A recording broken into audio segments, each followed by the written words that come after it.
जसप्रीत बुमराह और आकाशदीप ने इंडिया के लिए ये टेस्ट मैच ऑलमोस्ट बचाया है। एक उम्मीद दी है इंडिया को कि अब आप इस टेस्ट मैच को ड्रा कर लीजिए। जो फॉलो ऑन का खतरा था इंडिया को, क्योंकि फॉलो ऑन लग सकता था।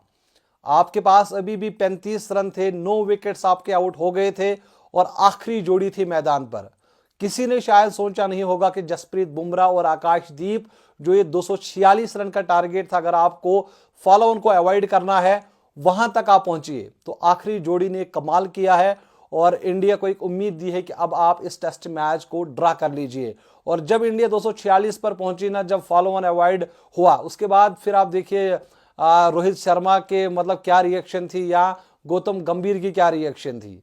तो बड़ा मायने रखेगा इंडिया के लिए। मतलब अभी भी 90 ओवर का गेम था। अगर फॉलो ऑन लगता तो शायद ऑस्ट्रेलिया इंडिया को फिर से ऑल आउट कर सकती थी, लेकिन अब फिर से ऑस्ट्रेलिया को पहले बल्लेबाजी करनी है और फिर इंडिया को बल्लेबाजी करनी होगी। तो एक दिन सिर्फ बचा है आपके पास। अच्छा जी, आप में से बहुत सारे लोग हैं जिन्होंने कमेंट किया था कि भाई ये फॉलो ऑन होता क्या है, कैसे लगता है और क्या हिसाब किताब है इसका। तो इसके ऊपर हम बात करेंगे और इसी मैच की हम एग्जाम्पल लेंगे। देखिए, इस मैच में ऑस्ट्रेलिया ने पहले बैटिंग की। बैटिंग करते हुए उन्होंने 446 रन बनाए, मतलब लीड थी ऑस्ट्रेलिया की 446 रन।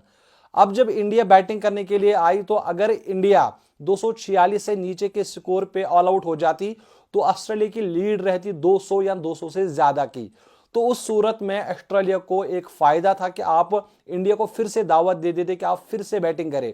उसे फॉलो ऑन कहता है। अब रूल क्या है कि भाई जो कर्जा है ना, मतलब जैसे ऑस्ट्रेलिया ने बनाए 446, इंडिया अभी फिलहाल 252 पे है। अब लीड या इंडिया के ऊपर जो कर्जा है वो लगभग 190 रन का है। तो ये जो कर्जा है ना, ये 200 से नीचे का होना चाहिए, तब जाके आपको फॉलो ऑन नहीं लग सकता। अगर ये कर्जा पहले इनिंग्स में 200 या 200 से ज्यादा का हो जाता है तो दूसरी टीम को फायदा ये है कि वो आपको फिर से बोलेंगे कि भाई आप बैटिंग करने के लिए आए। उसमें ये फायदा है उस दूसरी टीम को कि जैसे अभी 90 ओवर था, अब अगर इंडिया को फॉलो ऑन लग जाता तो ऑस्ट्रेलिया कहती आप फिर से आइए बैटिंग करने के लिए और कर्जा उतारिए हमारा, मतलब जो 200 रन रहता। तो उस सूरत में मतलब अगर इंडिया आउट हो जाती तो ऑस्ट्रेलिया ये मुकाबला जीत जाती। अब अगर जो फॉलो ऑन अब अवॉइड हो गया है, अब ऑस्ट्रेलिया को पहले बैटिंग करनी है। मान लीजिए कि अभी इंडिया ऑल आउट हो जाती है और 180 रन लीड रहती है ऑस्ट्रेलिया की। अब अगर ऑस्ट्रेलिया बैटिंग करने के लिए आती है और 100 रन पर वो डिक्लेयर कर देती है, तो इसका मतलब है 280 रन की लीड रहेगी ऑस्ट्रेलिया के पास।